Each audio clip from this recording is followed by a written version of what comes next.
মাত্র 60 সেন্টিমিটার কাপড় দিয়ে এই ব্লাউজটা বানিয়েছি। দেখুন 34 সাইজ ব্লাউজ, অনেক ছোট আর কি কাপড়টা। খুব কষ্ট করে কাটিংটা করতে হয়েছে, কত জোগাও দিতে হয়েছে। আজ আমি আপনাদের এই কাটিংটা দেখাচ্ছি। প্রথমে পাটটা কেটে রেখে দিচ্ছি, হাতেও পাটটা বসাবো। এখন ভাঁজ করে নিচ্ছি, একদম ছোট্ট 34 সাইজ ব্লাউজটা হবে।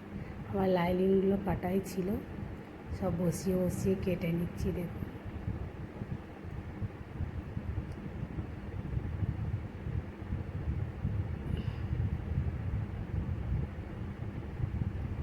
পিছন পাটটা কেটে নিলাম।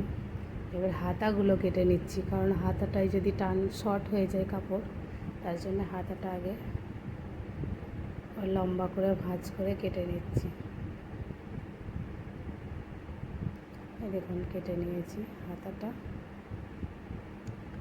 তারপরে আর কতটুকু কাপড় দেখুন, এখন আমাকে কতগুলো কাটিং করতে হবে। এই যে এইভাবে বসিয়ে